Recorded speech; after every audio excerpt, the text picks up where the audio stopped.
Hello, thanks for joining. And today I want to read a lecture. So this will be kind of like when I've been reading the other documents. I want to move myself up to the Magna Carta. Who's ready for that? I've never read it, so I've uh, I've mentioned that I want to do that. I want to thank people who are joining from Facebook and Twitch, and I'll come and say hi in the chatmosphere. But I want to jump right in so that the replay will jump right in. Okay, so this is a lecture by Russell H. Conwell. He is the founder of Temple University in Philadelphia, which I am a graduate. My brother, the guru, is a graduate as well. My father also attended Temple University for a bit. So my family, we're a bunch of Temple owls. All right. So this is a 31-page lecture. Now, I do have something I have to do at 11. So I'm going to read up to that point. I don't, if you don't mind, I'll just keep reading until I have to hop off. Okay. So I'm going to jump right in.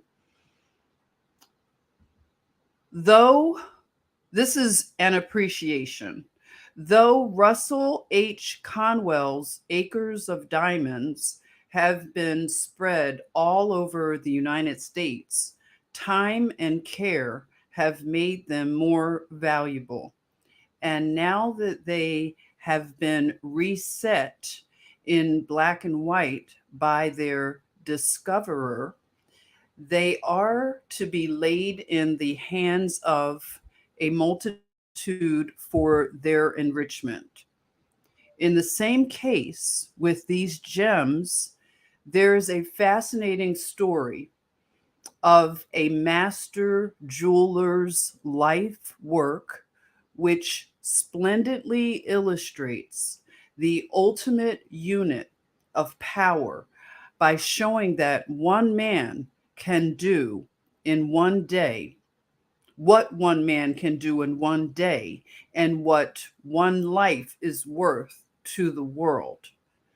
As his neighbor and intimate friend in Philadelphia for 30 years, I am free to say that Russell H. Conwell's tall, manly figure stands out in the state of Pennsylvania as its first citizen and the big brother of its 7 millions of people. From the beginning of his career, he has been a credible witness in the court of public works to the truth of the strong language of the New Testament parable, where it says, "If ye have faith as a grain of mustard seed, ye shall say unto this mountain, remove hence to yonder place, and it shall remove, and nothing shall be impossible unto you." As a student, schoolmaster, lawyer, preacher, organizer, thinker, and writer, lecturer, educator, diplomat, and leader of men, he has made his mark on his city and state and the times in which he has lived. A man dies, but his good work lives. His ideas, ideals, and enthusiasms have inspired tens of thousands of lives. A book full of energetics of a master workman is just what every young man cares for. 1915, his yoke fellow, John Wanamaker. Acres of Diamonds. Friends, this lecture has been delivered under these circumstances. I visit a town or city and try to arrive there early enough to see the postmaster, the barber, the keeper of the hotel, the principal of the schools, and the ministers of some of the churches, and then go into some of the factories and stores and talk with the people and get into sympathy with the local conditions of that town or city and see what has been their history, what opportunities they had, and what they had failed to do. And every town fails to do something, and then go to the lecture and talk to those people about the subjects which applied to their locality. Acres of diamonds. The idea has continuously been precisely the same. The idea is that in this country of ours, every man has the opportunity to make more of himself than he does in his own environment, with his own skill, with his own energy, and with his own friends. Russell H. Conwell.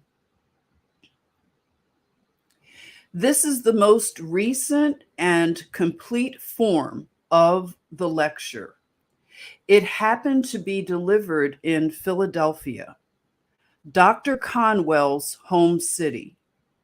When he says right here in Philadelphia, he means the home, city, town, or village of every reader of this book, just as he would use the name of it if delivering the lecture there, instead of doing it through the pages which follow.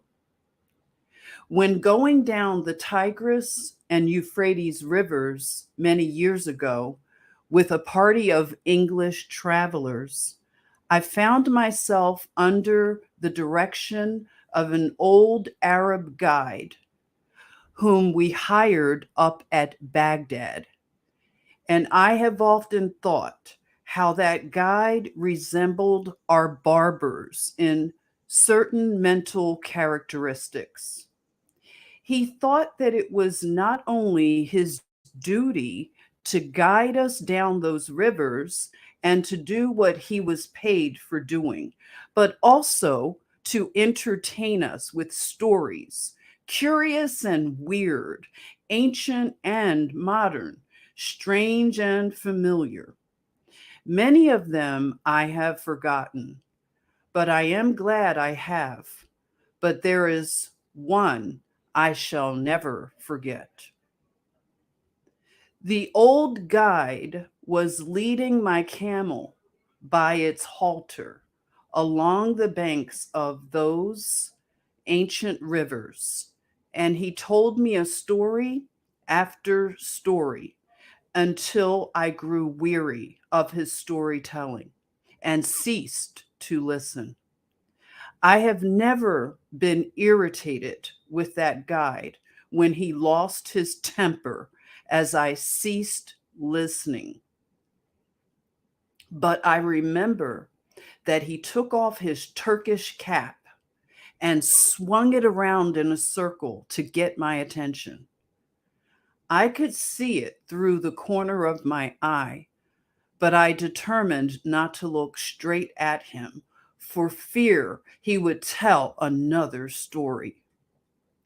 But although I am not a woman, I did finally look, and as soon as I did, he went right into another story. Said he, I will tell you a story now, which I reserve for my particular friends. When he emphasized the words particular friends, I listened, and I have ever been glad I did. I really feel devoutly thankful that there are 1,674 young men who have been carried through college by this lecture, who are also glad that I did listen. The old guide told me that there once lived not far from the river Indus an ancient Persian by the name of Ali Hafed. He said that Ali Hafed owned a very large farm, that he had orchards, grain fields, and gardens, that he had money at interest, and was a wealthy and contented man. He was contented because he was wealthy, and wealthy because he was contented. One day, there visited that old Persian farmer one of these ancient Buddhist priests, one of the wise men of the East. He sat down by the fire and told the old farmer how this world of ours was made. He said that this world was once a mere bank of fog, and that the Almighty thrust his finger into this bank of fog and began slowly to move his finger around, increasing the speed until at last he whirled this bank of fog into a solid ball of fire. Then it went rolling through the universe, burning its way through outer banks of fog, and condensed the moisture without until it fell in floods of rain upon its hot surface and cooled the outward crust. Then the internal fires bursting outward through the crust, through up the mountains and hills and valleys, the plains and prairies of this wonderful world of ours. If this internal molten mass came bursting out and cooled very quickly, it became granite. Less quickly copper, less quickly silver, less quickly gold, and after gold, diamonds were made. Said the old priest, a diamond is a congealed drop of sunlight. Now that is literally scientifically true, that a diamond is an actual deposit of carbon from the sun. The old priest told Ali Hafed that if he had one diamond the size of his thumb, he could purchase the county.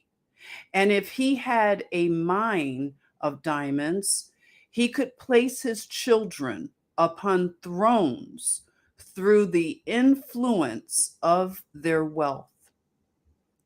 Ali Hafed heard all about diamonds, how much they were worth, and went to his bed that night a poor man. He had not lost anything, but he was poor because he was discontented, and discontented because he feared he was poor. He said, I want a mine of diamonds. And he lay awake all night. Early in the morning, he sought out the priest. I know by experience that a priest is very crossed when awakened early in the morning.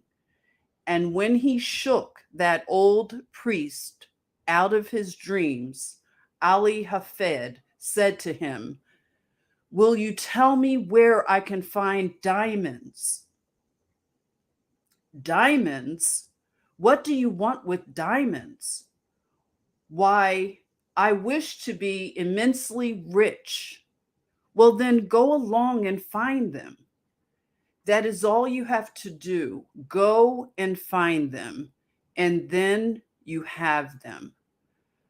"But I don't know where to go." "Well, if you will find a river that runs through white sands between high mountains, in those white sands, you will always find diamonds." "I don't believe there is any such river." "Oh, yes, there are plenty of them. All you have to do is go and find them, and then you have them," said Ali Hafed. "I will go." So he sold his farm, collected his money, left his family in charge of a neighbor, and away he went in search of diamonds. He began his search very properly, to my mind, at the mountains of the moon. Afterward, he came around into Palestine, then wandered on into Europe. And at last, when his money was all spent and he was in rags, wretchedness, and poverty, he stood on the shore of that bay at Barcelona in Spain, when a great tidal wave came rolling in between the pillars of Hercules, and the poor, afflicted, suffering, dying man could not resist the awful temptation to cast himself into that incoming tide. And he sank beneath its foaming crest, never to rise in this life again. When that old guide had told me that awfully sad story, he stopped the camel I was riding on and went back to fix the baggage that was coming off another camel. And I had an opportunity to muse over his story while he was gone. I remember saying to myself, why did he reserve that story for his particular friends? There seemed to be no beginning, no middle, no end, nothing to it.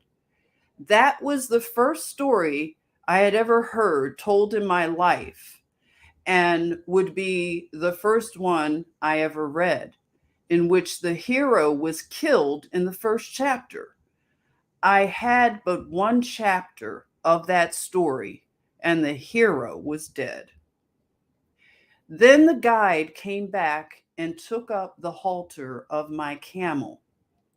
He went right ahead with the story into the second chapter, just as though there had been no break.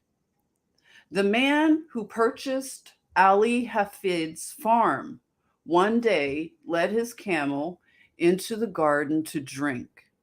And as that camel put its nose into the shallow water of that garden brook, Ali Hafed's successor noticed a curious flash of light from the white sands of the stream.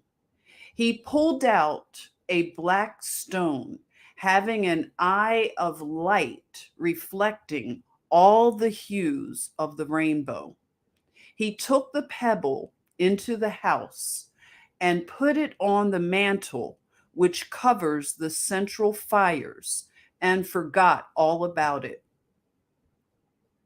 A few days later, this same old priest came in to visit Ali Hafed's successor, and the moment he opened that drawing room door, he saw that flash of light on the mantle, and he rushed up to it and shouted, "Here is a diamond. Has Ali Hafed returned?" "Oh no, Ali Hafed has not returned, and that is not a diamond. That is nothing but a stone we found right out here in our own garden." "But," said the priest, "I tell you, I know a diamond when I see it. I know positively that is a diamond."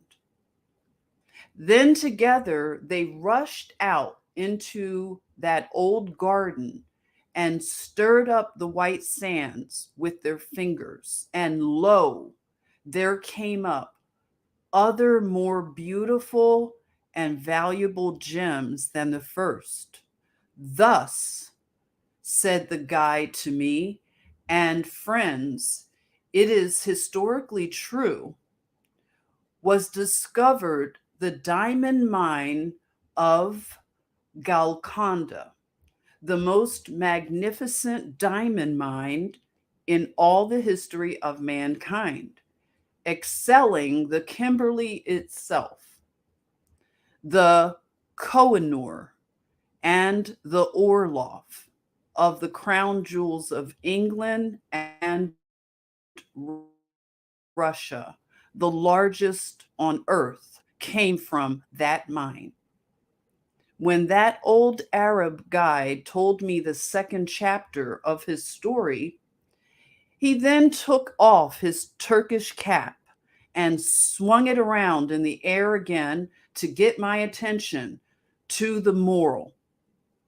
Those Arab guides have morals to their stories, although they are not always moral. As he swung his hat, he said to me, "Had Ali Hafed remained at home and dug in his own cellar or underneath his own wheat fields or in his own garden instead of wretchedness, starvation, and death by suicide in a strange land, he would have had acres of diamonds. For every acre of that old farm, yes, every shovelful afterward revealed gems, which since have decorated the crowns of monarchs." When he had added the moral to his story, I saw why he reserved it for his particular friends. But I did not tell him I could see it. It was that mean old Arab's way of going around a thing, like a lawyer, to say indirectly what he did not dare say directly.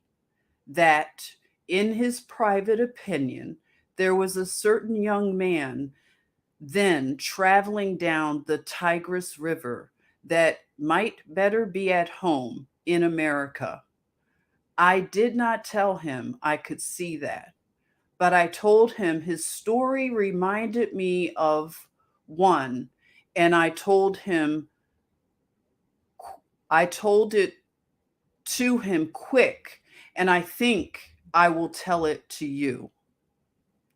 I told him of a man out in California in 1847 who owned a ranch. He heard they had discovered gold in Southern California. And so, with a passion for gold, he sold his ranch to Colonel Sutter, and away he went, never to come back. Colonel Sutter put a mill upon a stream that ran through that ranch, and one day his little girl brought some wet sand from the raceway into their home and sifted it through her fingers before the fire. And in that falling sand, a visitor saw the first shining scales of real gold that were ever discovered in California. The man who had owned that ranch wanted gold, and he could have secured it for the mere taking. Indeed, 38 millions of dollars have been taken out of a very few acres since then. About 8 years ago, I discovered this lecture in a city that stands on that farm. And they told me that a one-third owner for years and years had been getting $120 in gold every 15 minutes, sleeping or walking without taxation. You and I would enjoy an income like that if we didn't have to pay an income tax. But a better illustration, really, than that occurred here in our own Pennsylvania. If there is anything I enjoy above another on the platform, it is to get one of these German audiences in Pennsylvania before me and fire that at them. And I enjoy it tonight. There was a man living in Pennsylvania, not unlike some Pennsylvanians you have seen, who owned a farm, and he did with that farm just what I should do with a farm if I owned one in Pennsylvania. He sold it. But before he sold it, he decided to secure employment collecting coal oil for his cousin, who was in the business in Canada, where they first discovered oil on this continent.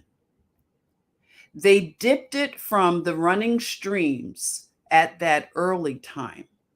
So this Pennsylvania farmer wrote to his cousin asking for employment. You see, friends, this farmer was not altogether a foolish man. No, he was not. He did not leave his farm until he had something else to do. Of all the simpletons the stars shine on, I don't know of a worse one than a man who leaves one job before he has gotten another. That was a special reference to my profession and has no reference whatever to a man seeking a divorce.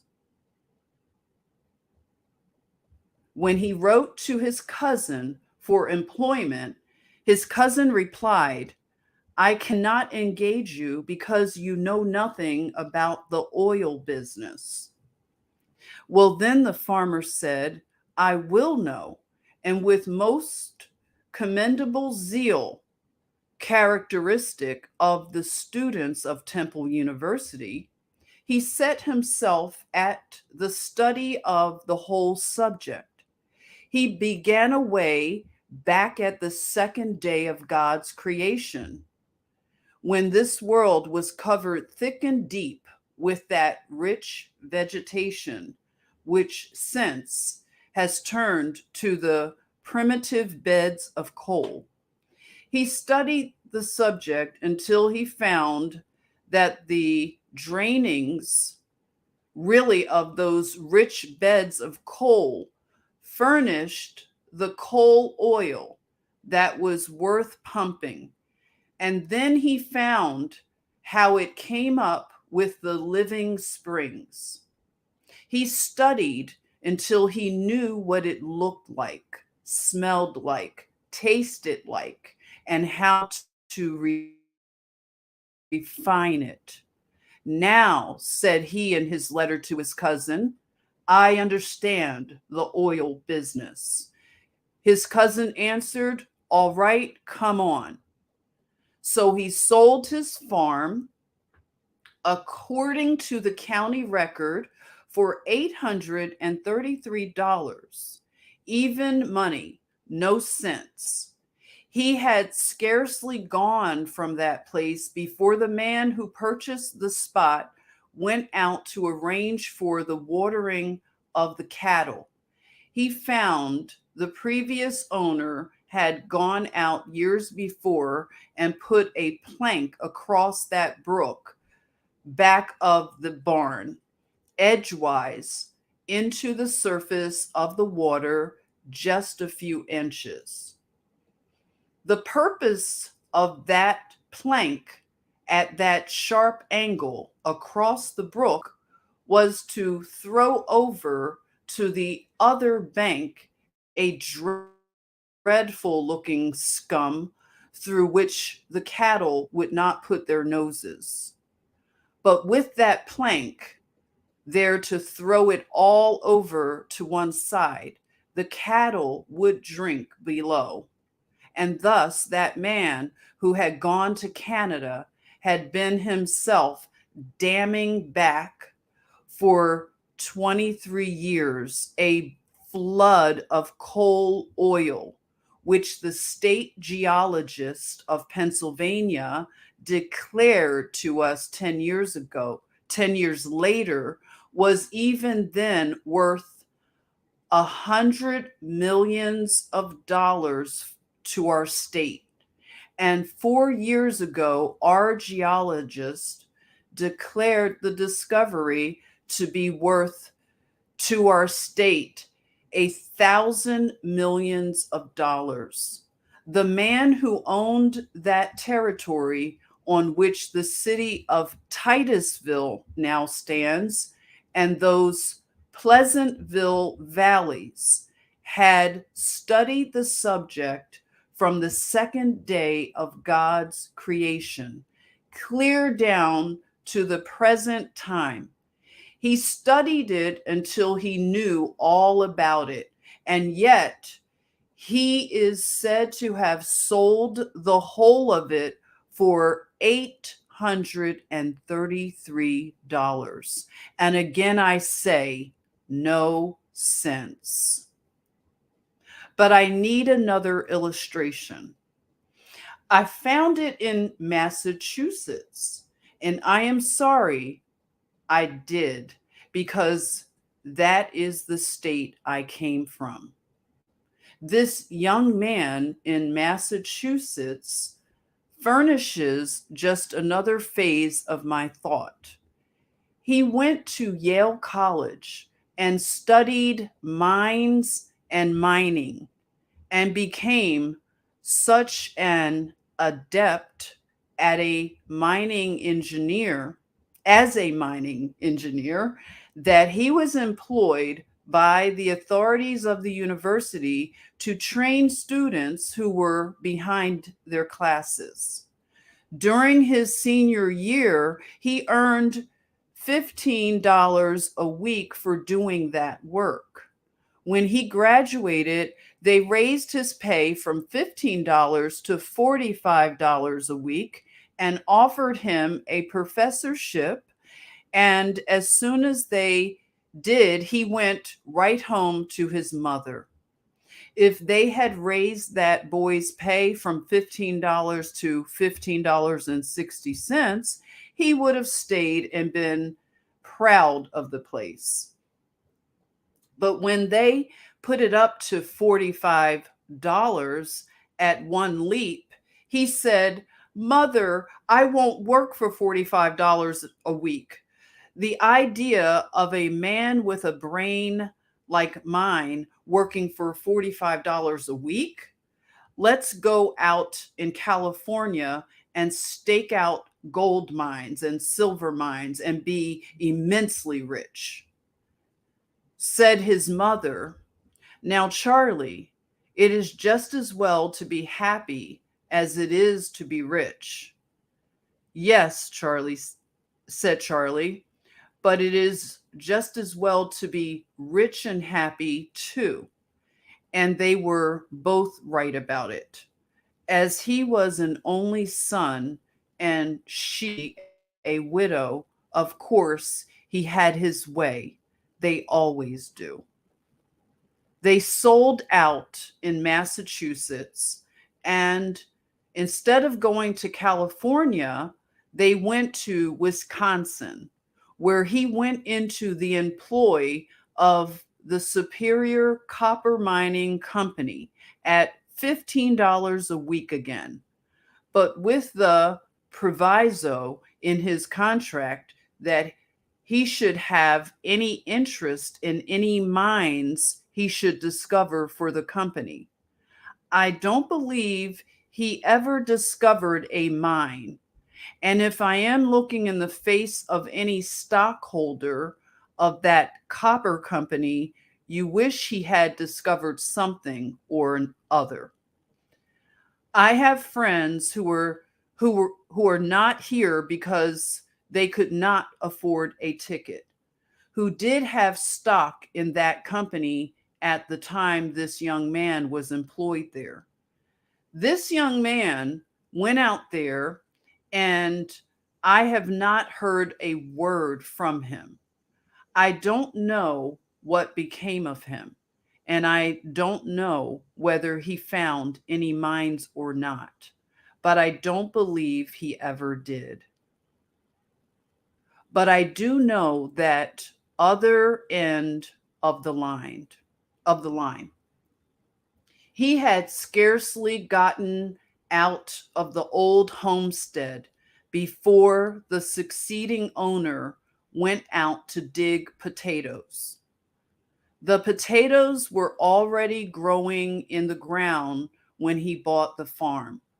And as the old farmer was bringing in a basket of potatoes, it hugged very tight between the ends of the stone fence. You know, in Massachusetts, our farms are nearly all stone wall. There, you are obliged to be very economical of front gateways in order to have some place to put the stone. When that basket hugged so tight, he set it down on the ground and then dragged on one side and pulled on the other side. And as he was dragging that basket through his farm, through this farmer noticed in the upper and outer corner of that stone wall, right next the gate, a block of native silver, 8 inches square. That professor of mines, mining and mineralogy, who knew so much about the subject that he would not work for $45 a week when he sold that homestead in Massachusetts, sat right on that silver to make the bargain. He was born on that homestead, was brought up there, and had gone back and forth rubbing the stone with his sleeve until it reflected his countenance and seemed to say, "Here is $100,000 right down here just for the taking." But he would not take it. It was in a home in Newburyport, Massachusetts, and there was no silver there, all the way off. Well, I don't know where, and he did not, but somewhere else. And he was a professor of mineralogy. My friend, that mistake is very universally made. And why should we even smile at him? I often wonder what has become of him. I do not know at all, but I will tell you what I guess as a Yankee. I guess that he sits out there by his fireside tonight with his friends gathered around him, and he is saying to them something like this: "Do you know that man Conwell who lives in Philadelphia? Oh, yes, I have heard of him. Do you know that man Jones that lives in Philadelphia? Yes, I have heard of him too. Then he begins to laugh and shakes his sides and says to his friends, well, they have done just the same thing I did precisely. And that spoils the whole joke for you. And I have done the same thing he did. And while we sit here and laugh at him, he has a better right to sit out there and laugh at us. I know I have made the same mistakes, but of course, that does not make any difference because we don't expect the same man to preach and practice too. As I come here tonight and look around this audience, I am seeing again what through these 50 years I have continually seen. Men that are making precisely that same mistake. I often wish I could see the younger people and would that the academy had been filled tonight with our high school scholars and our grammar school scholars, that I could have them to talk to. While I would have preferred such an audience as that, because they are the most susceptible, as they have not grown up into their prejudices as we have. They have not gotten into any custom that cannot break. They have not met with any failures as we have. And while I could perhaps do such an audience as that more good than I can do grown up people, yet I will do the best I can with the material I have. I say to you that you have acres of diamonds in Philadelphia right where you live now. Oh, but you will say, you cannot know much about your city if you think there are any acres of diamonds here.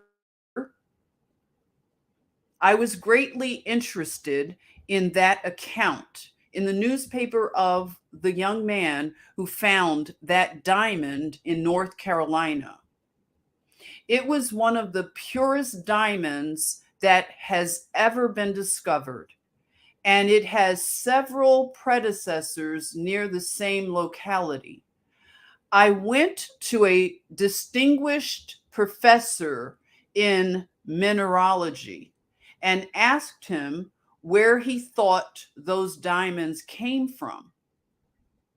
The professor secured the map of the geologic formations of our continent and traced it.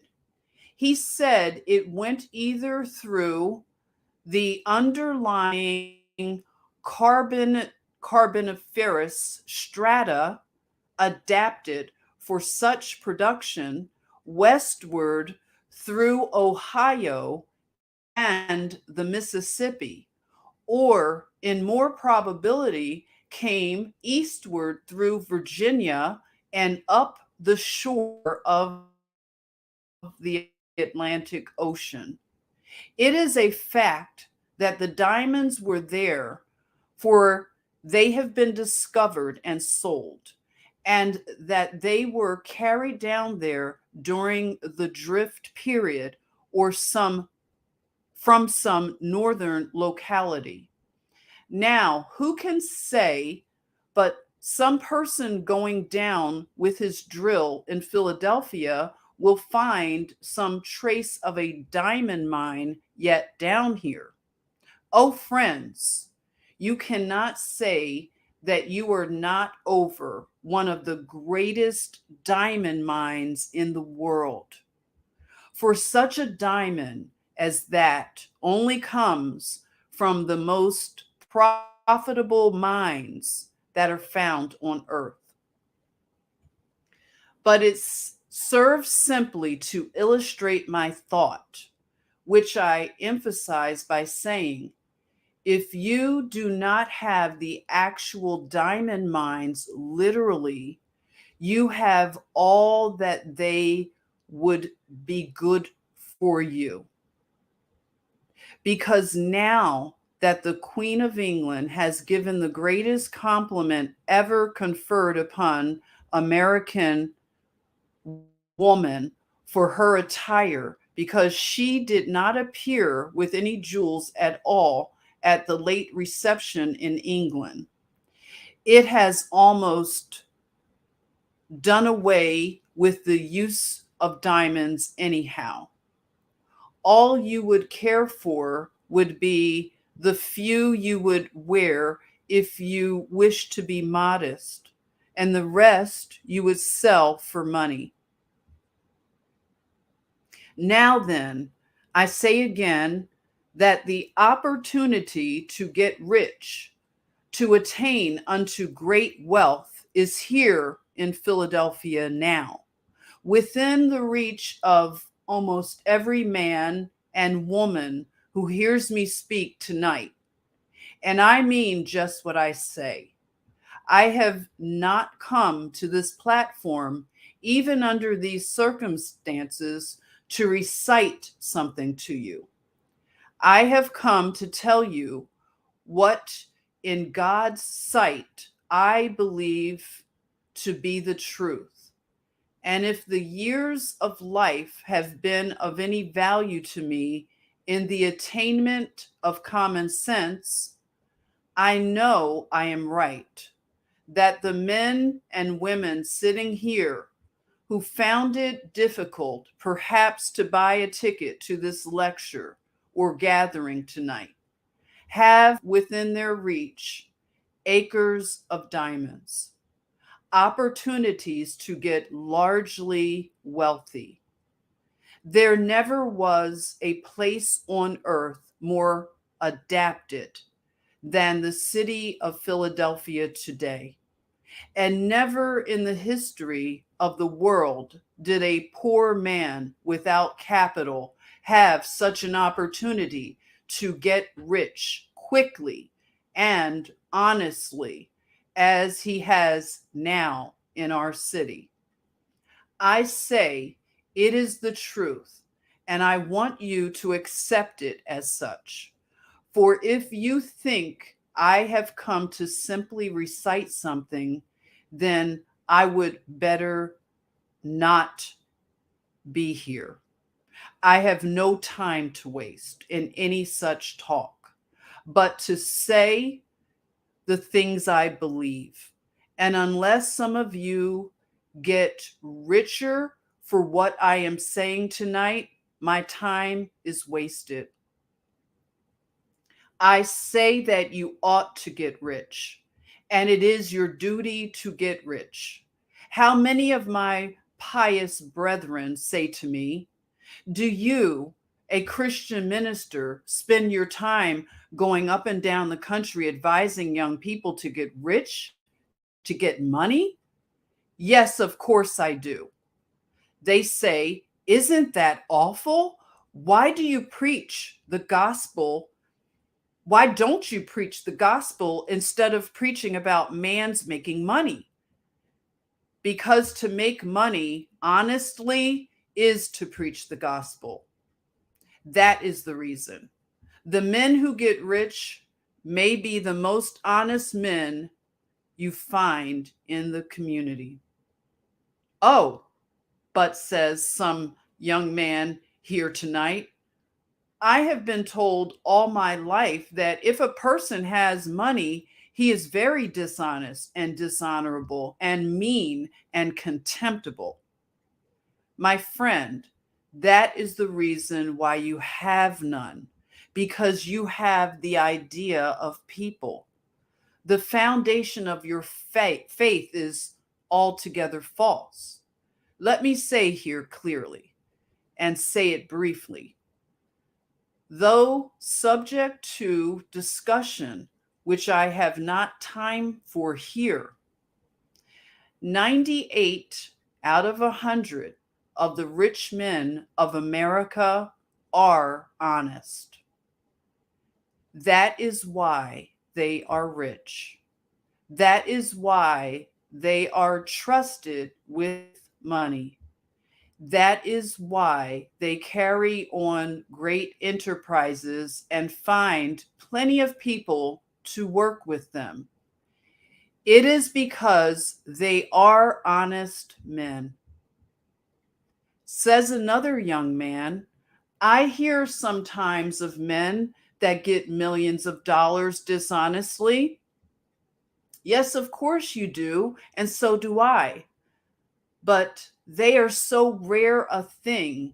In fact, that the newspapers talk about them all the time as a matter of news until you get the idea that all the other rich men got rich dishonestly.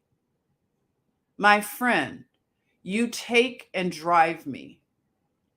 If you furnish the auto out into the suburbs of Philadelphia and introduce me to the people who own their homes around this great city, those beautiful homes with gardens and flowers, those magnificent homes so lovely in their art, and I will introduce you to the very best people in character as well as in enterprise in our city, and you know I will.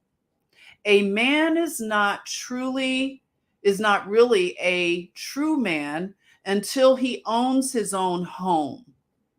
And they that own their homes are made more honorable and honest and pure and true and economical and careful by owning the home. For a man to have money, even in large sums, is not an inconsistent thing. We preach against covetousness, and you know we do in the pulpit, and oftentimes preach against it so long and use the terms about filthy lucre so extremely that Christians get the idea that when we stand in the pulpit, we believe it is wicked for any man to have money until the collection basket goes around. And then we almost swear at the people because they don't give more money. Oh, the inconsistency of such doctrines as that. Money is power, and you ought to be reasonably ambitious to have it. You ought, because you can do more good with it than you could without it. Money printed your Bible. Money builds your churches. Money sends your missionaries. And money pays your preachers. And you would not have many of them either if you did not pay them. I am always willing that my church should raise my salary, because the church that pays the largest salary always raises it the easiest.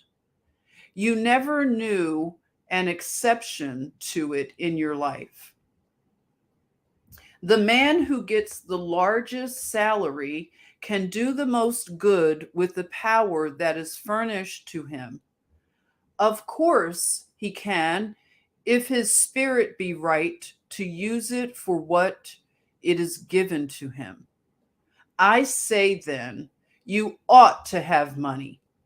If you can honestly attain unto riches in Philadelphia, it is your Christian and godly duty to do so. It is an awful mistake of these pious people to think you must be awfully poor in order to be pious. Some men say, don't you sympathize with the poor people? Of course I do, or else I would not have been lecturing these years. I wouldn't give in, but what I sympathize with the poor, but the number of poor who are to be sympathized with is very small. To sympathize with a man whom God has punished for his sins, thus to help him when God would still continue a just punishment, is to do wrong. No doubt about it. And we do that more than we help those who are deserving. While we should sympathize with God's poor, that is, those who cannot help themselves, let us remember there is not a poor person in the United States who was not made poor by his own shortcomings or by the shortcomings of someone else. It is all wrong to be poor anyhow. Let us give in to that argument and pass that to one side. A gentleman gets up back there and says, "Don't you think there are some things in this world that are better than money?" Of course I do, but I am talking about money now. Of course there are some things higher than money. Oh, yes, I know by the grave that has left me standing alone that there are some things in this world that are higher and sweeter and purer than money. Well, do I know there are some things higher and grander than gold. Love is the grandest thing on God's earth. But fortunate the lover who has plenty of money. Money is power. Money is force. Money will do good as well as harm. In the hands of good men and women, it could accomplish, and it has accomplished, good. I hate to leave that behind me. I heard a man get up in a prayer meeting in our city and thank the Lord he was one of God's poor. Well, I wonder what his wife thinks about that. She earns all the money that comes into that house, and he smokes a part of that on the veranda. I don't want to see any more of the Lord's poor of that kind. And I don't believe the Lord does. And yet, there are some people who think in order to be pious, you must be awfully poor and awfully dirty. That does not follow at all. While we sympathize with the poor, let us not teach a doctrine like that. Yet, the age is prejudiced against advising a Christian man, or, as a Jew would say, a godly man, from attaining unto wealth. The prejudice is so universal, and the years are far enough back, I think, for me to safely mention that years ago, up at Temple University, there was a young man in our theological school who thought he was the only pious student in that department. He came into my office one evening and sat down by my desk and said to me, "Mr. President, I think it is my duty, sir, to come in and labor with you." "What has happened now?" said he. "I heard you say at the academy, at the Pierce School commencement, that you thought it was an honorable ambition for a young man to desire to have wealth, and that you thought it made him temperate, made him anxious to have a good name, and make him industrious. You spoke about the man's ambition to have money helping to make him a good man. Sir, I have come to tell you the Holy Bible says that money is the root of all evil." I told him I had never seen it in the Bible, and advised him to go out into the chapel and get the Bible and show me the place.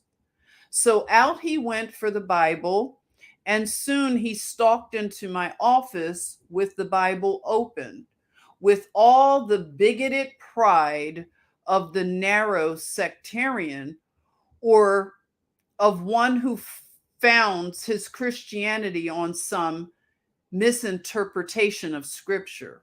He flung the Bible down on my desk and fairly squealed into my ear, "There it is, Mr. President. You can read it for yourself." I said to him, "Well, young man, you will learn when you get a little older that you cannot trust another denomination to read the Bible for you. You belong to another denomination.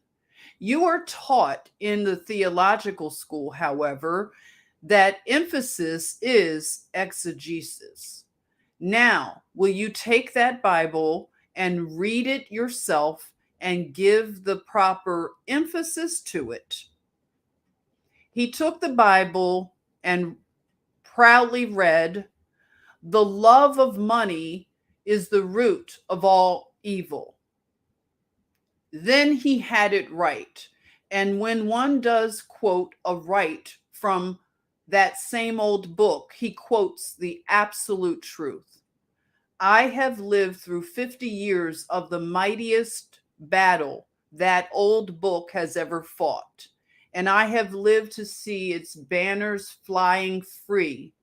For never in the history of this world did the great minds of earth so universally agree that the Bible is true, all true, as they do at this very hour. So I said that when he quoted right, of course he quoted the absolute truth. The love of money is the root of all evil. He who tries to attain unto it too quickly or dishonestly will fall into many snares, no doubt about it. The love of money. What is that? It is making an idol of money. And idolatry, pure and simple, everywhere is condemned by the Holy Scriptures and by man's common sense. The man that worships the dollar instead of thinking of the purposes for which it ought to be used, the man who idolizes simple money, the miser that hoards his money in the cellar or hides it in his stocking or refuses to invest it where it will do the world good, that man who hugs the dollar until the eagle squeals has in him the root of all evil. I think I will leave that behind me now and answer the question of nearly all of you who are asking, is there opportunity to get rich in Philadelphia? Well, now, how simple a thing it is to see where it is. And the instant you see where it is yours. Some old gentleman gets up back there and says, "Mr. Conwell, have you lived in Philadelphia for 31 years and don't know that the time has gone by when you can make anything in this city?" No, I don't think it is. Yes, it is. I have tried it. What business are you in? I kept a store here for 20 years and never made over $1,000 in the whole 20 years. Well, then, you can measure the good you have been to this city by what the city has paid you, because a man can judge very well what he is worth by what he receives. That is, in what he is to the world at this time.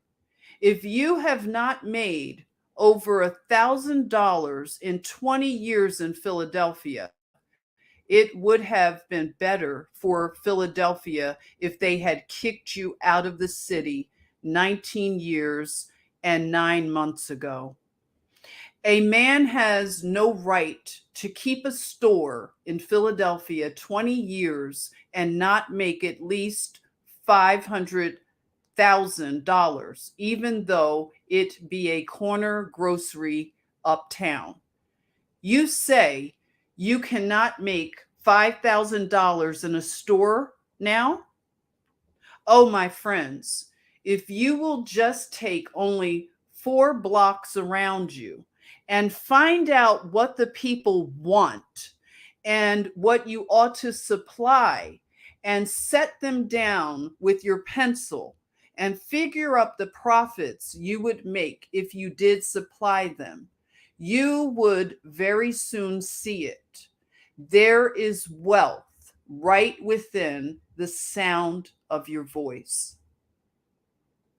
Someone says, "You don't know anything about business. A preacher never knows a thing about business." Well, then, I will have to prove that I am an expert. I don't like to do this, but I have to do it because my testimony will not be taken if I am not an expert. My father kept a country store. And if there is any place under the stars where a man gets all sorts of experience in every kind of mercantile transactions, it is in the country store. I am not proud of my experience, but sometimes when my father was away, he would leave me in charge of the store. Though fortunately for him, that was not very often. But this did occur many times, friends. A man would come in the store and say to me, "Do you keep jackknives?" "No, we don't keep jackknives." And I went off whistling a tune. What did I care about that man anyhow? Then another farmer would come in and say, "Do you keep jackknives?" "No, we don't keep jackknives." Then I went away and whistled another tune. Then a third man came in the same door and said, "Do you keep jackknives?" "No. Why is everyone around here asking for jackknives? Do you suppose we are keeping this store to supply the whole neighborhood with jackknives? Do you carry on your store like that in Philadelphia?" The difficulty was I had not then learned that the foundation of godliness and the foundation principle of success in business are both the same precisely. The man who says, "I cannot carry my religion into business," advertises himself either as being an imbecile in business or on the road to bankruptcy or a thief. One of the three for sure. He will fail within a very few years. He certainly will if he doesn't carry his religion into business. If I had been carrying on my father's store on a Christian plan, godly plan, I would have had a jackknife for the third man when he called for it. Then I would have actually done him a kindness, and I would have received a reward myself, which it would have been my duty to take. There are some over-pious Christian people who think if you take any profit on anything you sell, that you are an unrighteous man. On the contrary, you would be a criminal to sell goods for less than they cost. You have no right to do that. You cannot trust a man with your money who cannot take care of his own. You cannot trust a man in your family that is not true to his own wife. You cannot trust a man in the world that does not begin with his own heart, his own character, and his own life. It would have been my duty to have furnished a jackknife to the third man, or the second, and to have sold it to him and actually profited myself. I have no more right to sell goods without making a profit on them than I have to overcharge him dishonestly beyond what they are worth. But I should so sell each bill of goods that the person to whom I sell shall make as much as I make. To live and let live is the principle of the gospel and the principle of everyday common sense. Oh, young man, hear me. Live as you go along. Do not wait until you have reached my years before you begin to enjoy anything of this life.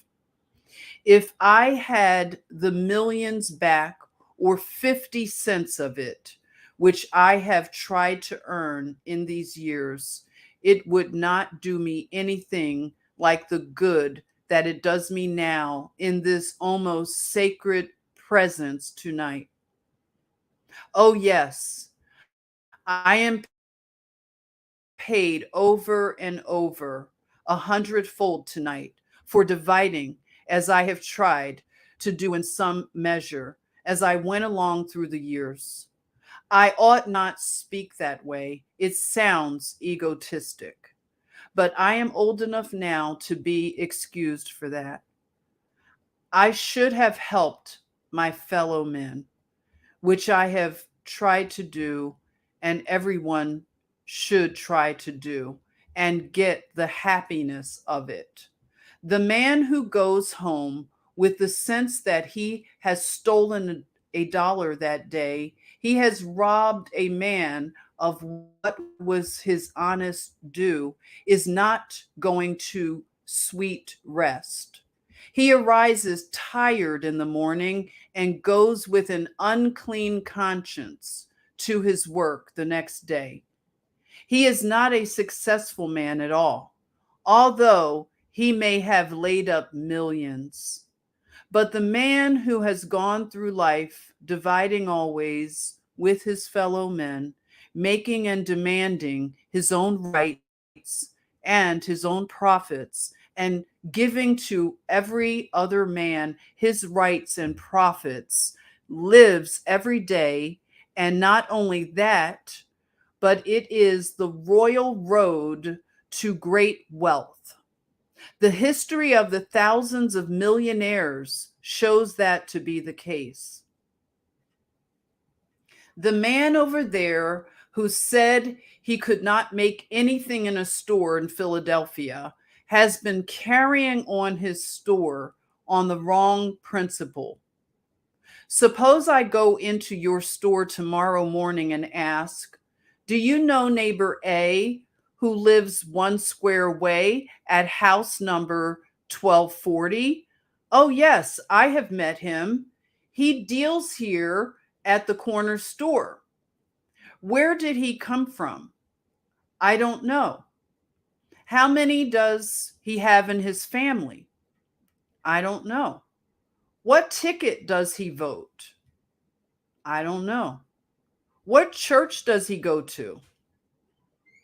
I don't know and don't care. What are you asking all these questions for? If you had a store in Philadelphia, would you answer me like that? If so, then you are conducting your business just as I carried on my father's business in Worthington, Massachusetts. You don't know where your neighbor came from when he moved to Philadelphia, and you don't care. And if you had cared, you would be a rich man now.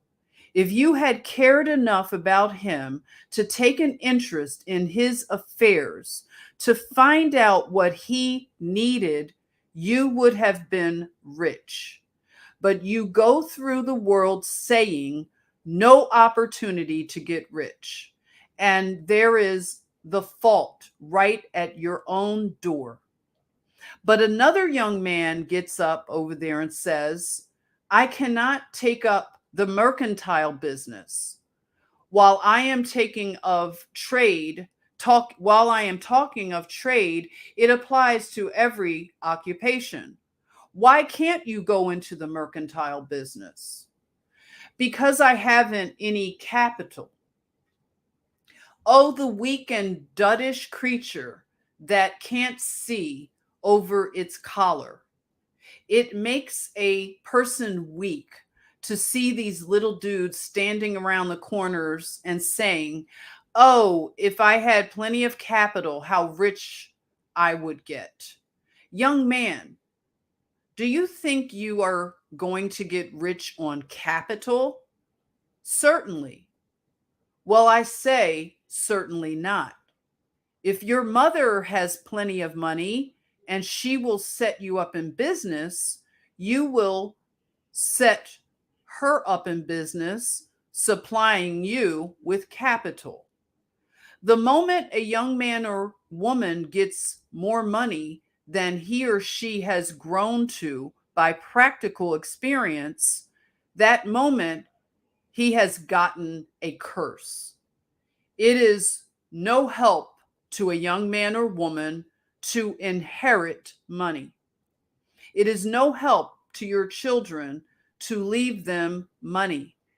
But if you leave them education, if you leave them Christian and noble character, if you leave them a wide circle of friends, if you leave them an honorable name, it is far better than that they would have money.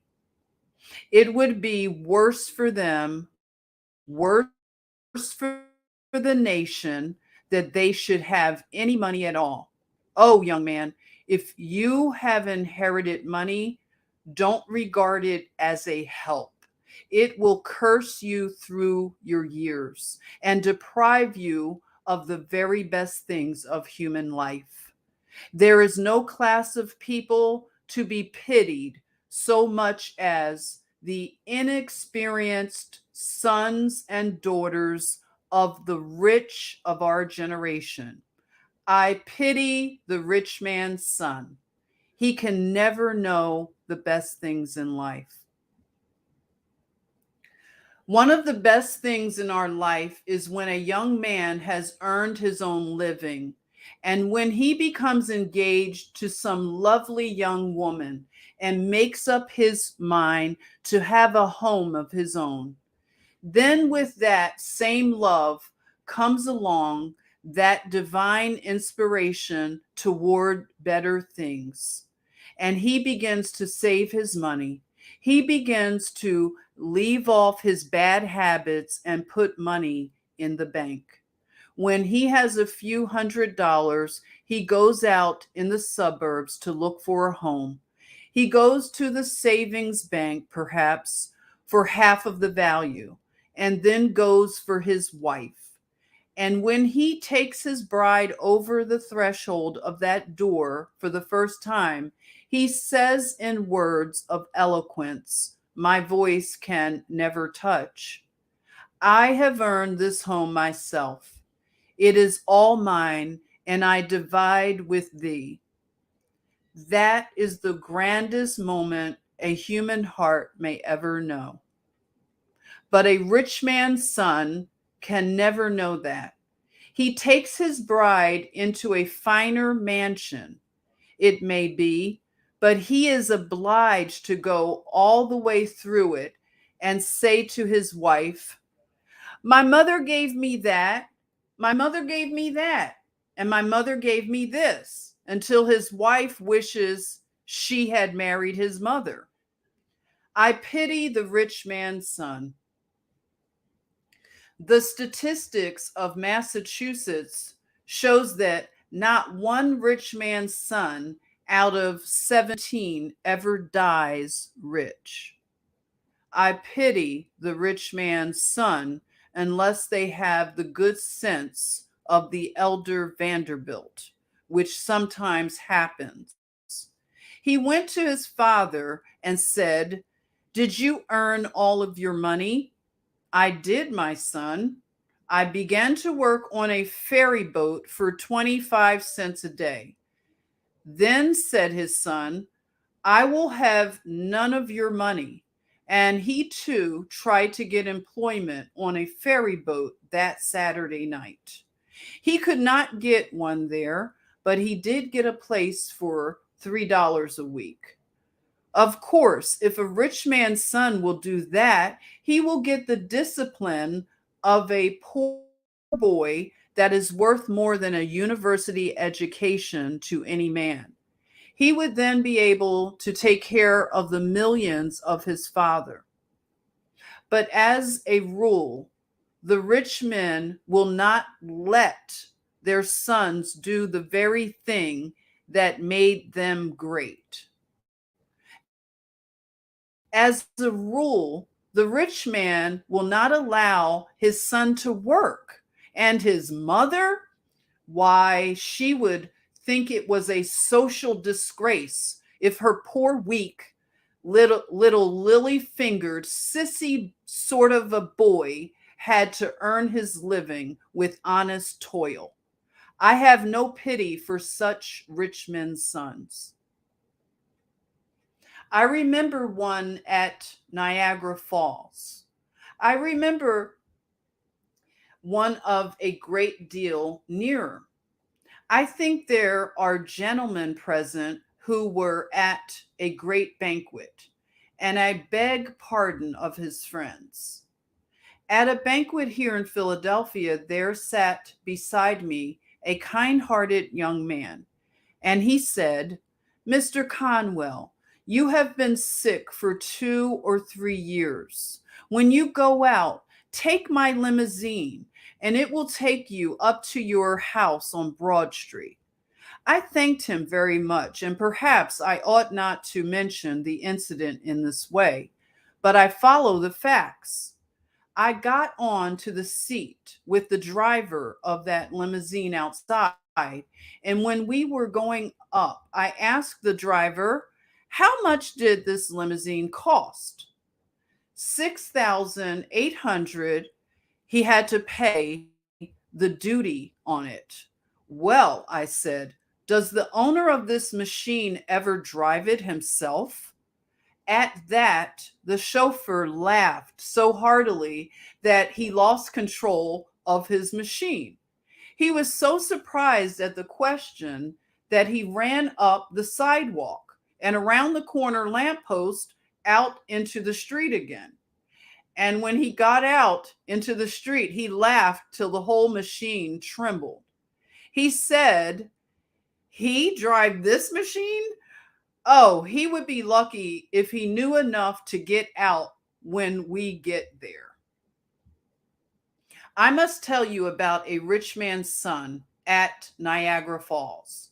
I came in from the lecture to the hotel, and as I approached the desk of the clerk, there stood a millionaire's son from New York.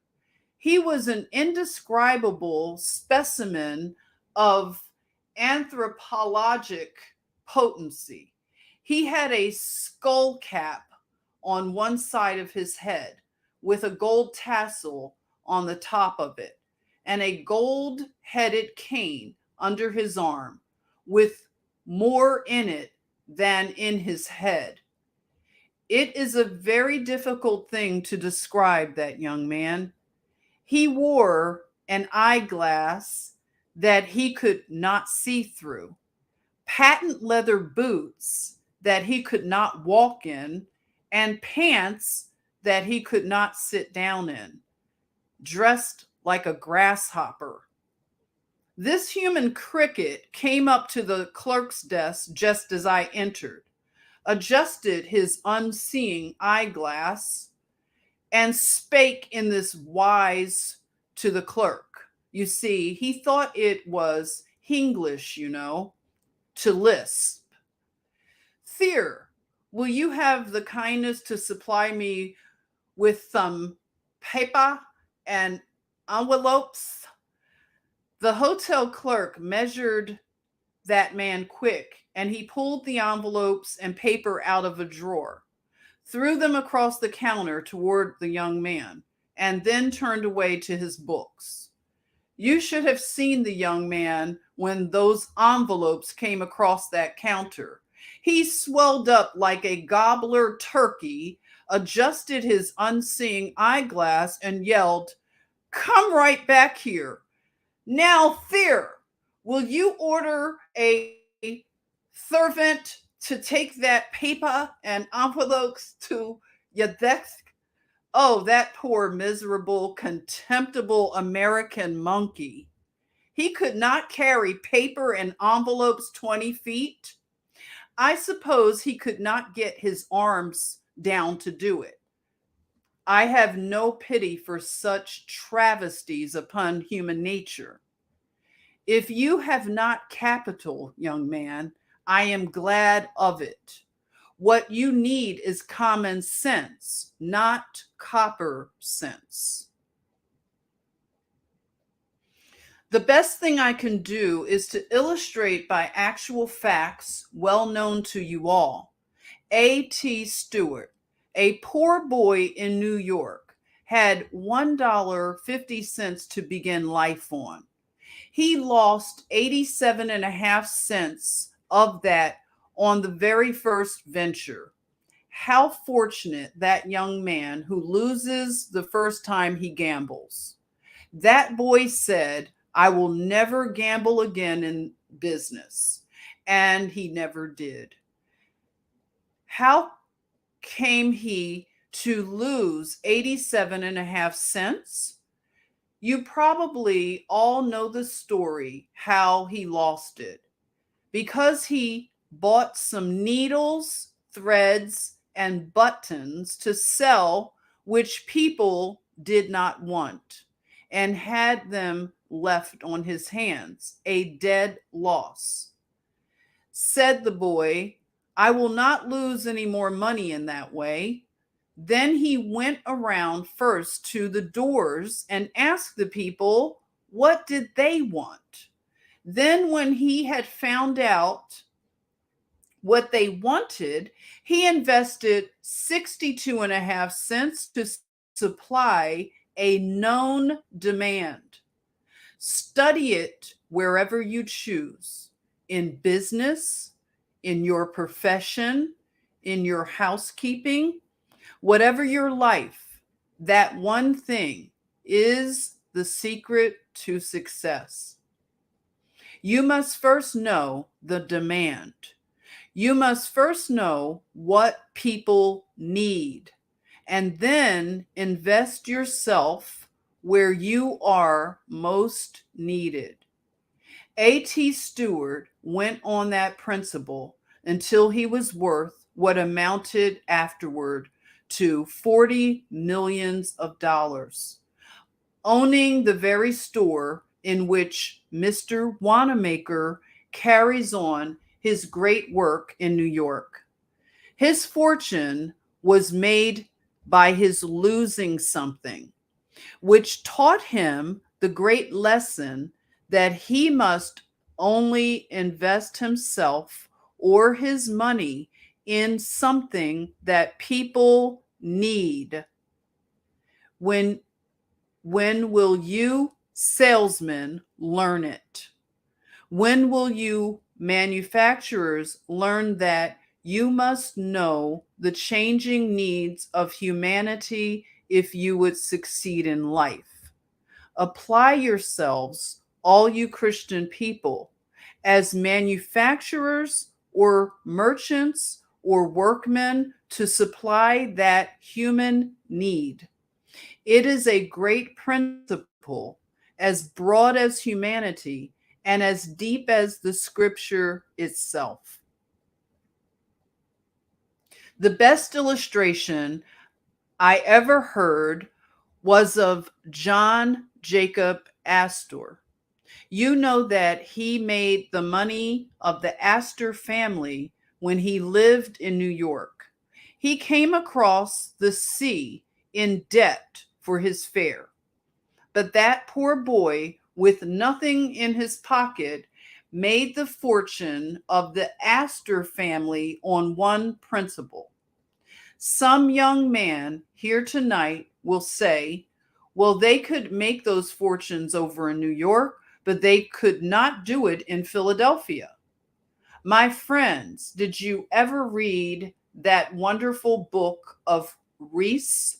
His memory is sweet to us because of his recent death, wherein is given his statistical account of the records taken in 1889 of 107 millionaires in New York. If you read the account, you will see that out of the 107 millionaires, only 7 made their money in New York. Out of the 107 millionaires worth $10 million in real estate, then 67 of them made their money in towns of less than 3,500 inhabitants.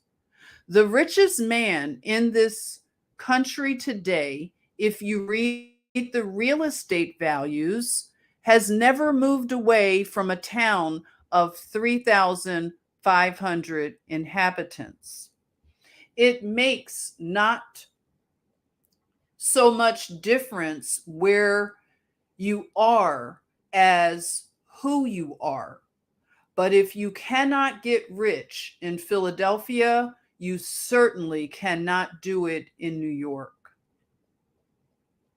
Now, John Jacob Astor illustrated what can be done anywhere. He had a mortgage once on a millinery store, and they could not sell bonnets enough to pay the interest on his money. So he foreclosed that mortgage, took possession of the store, and went into partnership with the very same people in the same store with the same capital. He did not give them a dollar of capital. They had to sell goods to get any money. Then he left them alone in the store, just as they had been before. And he went out and sat down on a bench in a park in the shade. What was John Jacob Astor doing out there? And in partnership with people who had failed on his own hands. He had the most important and, to my mind, the most pleasant part of that partnership on his hands. For as John Jacob Astor sat on that bench, he was watching the ladies as they went by. And where is the man who would not get rich at that business? As he sat on the bench, if a lady passed him with her shoulders back and head up, he looked straight to the front.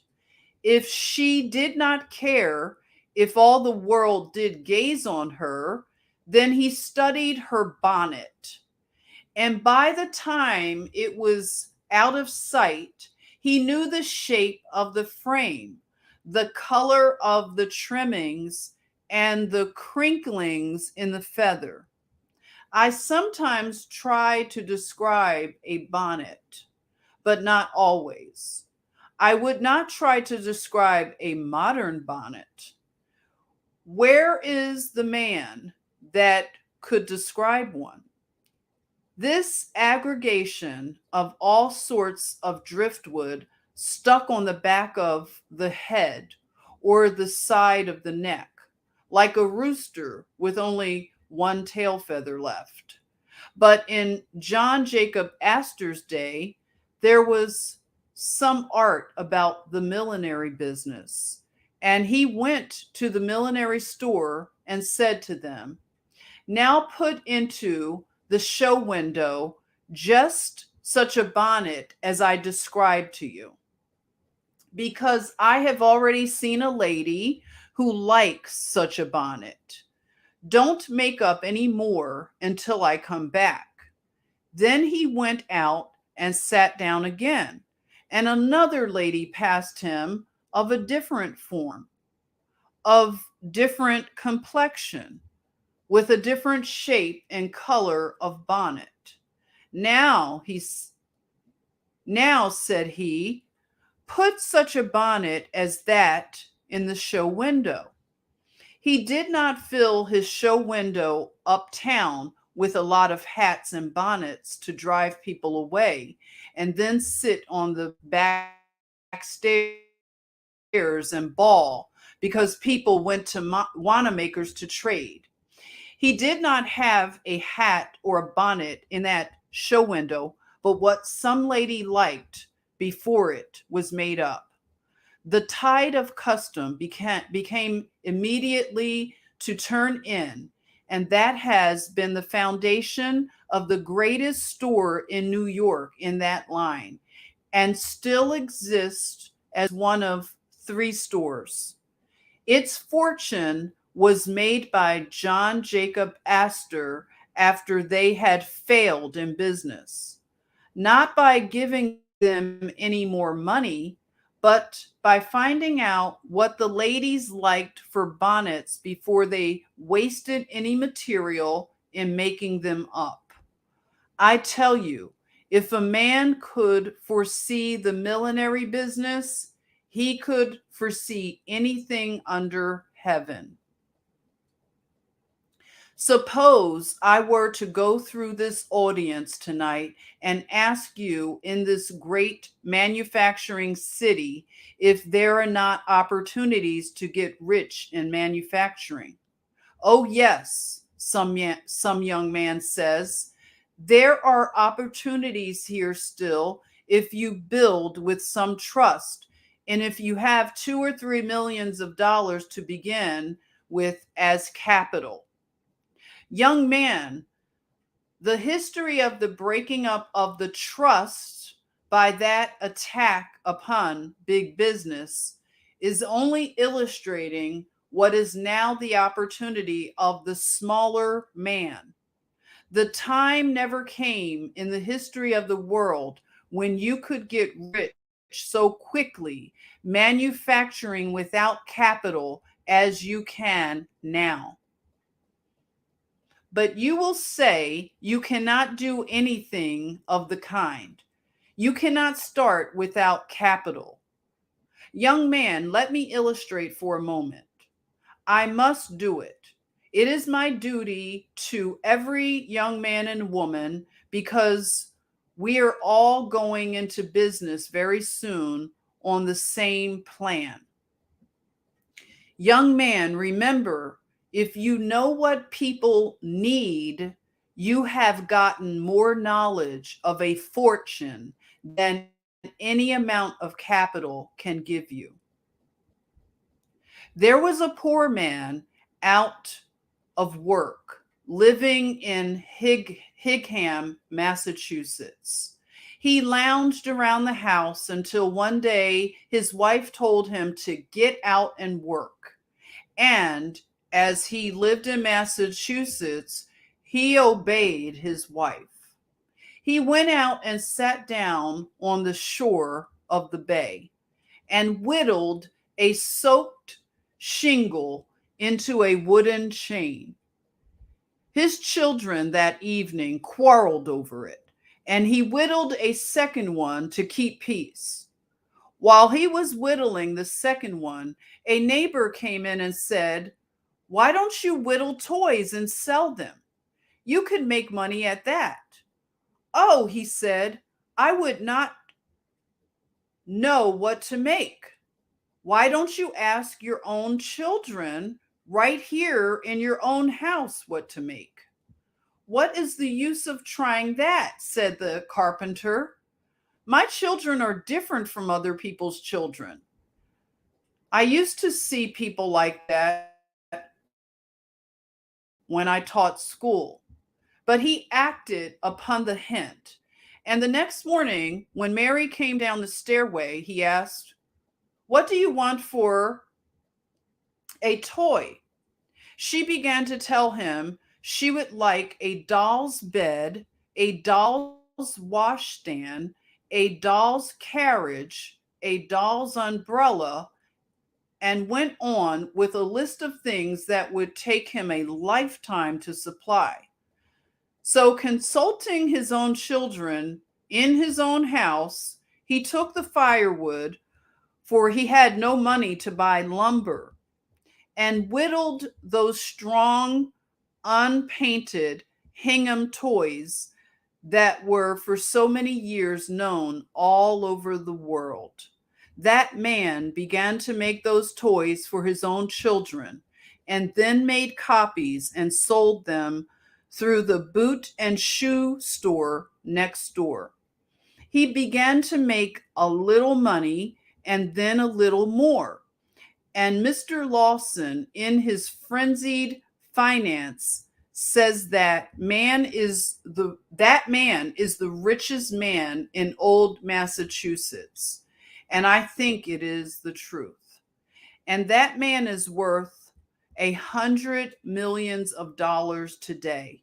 And he has been only 34 years making it on that one principle, that one must judge that what his own children like at home, other people's children would like in their homes too. To judge the human heart by oneself and one's wife, or by one's children. It is the royal road to success in manufacturing. Oh, but you say, didn't he have any capital? Yes, a penknife, but I don't know that he had paid for that. All right. How's it going? I'm going to stop there and I'm going to continue finishing the story maybe tomorrow at some time. How's it going, everyone? I'm going to stop there. Whoever's still hanging out, thanks. And what do you think so far? Let's see. I have to see what's going on. I've not been in here. I've just been reading. How's it going? Okay, I'm going down. Let's decode the cricket like a Disney cricket. Hey there, everybody. Soul Yeshua. Hello. Hey, one takes son, just dressed like Jiminy. I love it. You say, let's decode the crickets. Okay, so the money honey is here. Wow, look at that. This book sure has some dialogue, doesn't it? Hey, look at that. We have Juan here. So you know what? When was this book written? It was written in, okay, you got it. 1869. There you are. Thank you for coming by. Good night. Look at that. Angela's here too. You guys have a great evening. I've got to get up at 3:15. Oh, much love to you, Angela. Thanks for coming in. Ernestina's here. Hello to you, Ernestina. Oh my, I haven't gone through everybody, but I want to say thank you, Lisa. I'm floating in my pool and texting is not good. Oh, floating and texting. That's funny. I've never seen the combination. Oh my God. Angela said her black cat attacked her this afternoon unprovoked. Oh no. I wonder what's going on there. Wow. I've got this playing on the phone and RSBN on old one. Oh, what's that? Hey, beautiful sunrises. Good evening. Amy's here. I'm so glad. Oh, I'm glad you found me too, Amy. So good to reconnect with anybody that we lose each other, but again, we find each other too. All right, so listen, let's finish. Alan's here. Peace to you, Alan. And Jim Seven Angel, I haven't seen you in a while. Greetings and thanks for joining. Sean's here. Hey, Sean. I have to go. All hopefully we'll be back before she's done for the night. I have a great now. Oh, have a great night, Sean. Okay, Sean had to go. Okay, so this is going an hour and 46. So I'm gonna stop it at that page. Almost done. And tomorrow I'll do part 2. And if you are up at 11 a.m. Eastern time, brunch hour, I'm going to be doing radio live streaming. And the radio is, I'll give you the place, stationhead.com.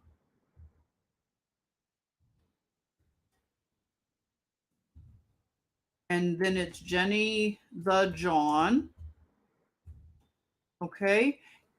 I'd love for you to come over. And if you get a chance to hit the like before leaving the video, please do that. I want to see if that makes a difference in the algos. Okay. So we can have a little more to work with. So this is the radio station. So tomorrow, Saturday, no, wait a minute. I'm wrong. It's not Saturday. Please excuse me. That's Sunday. Whoa.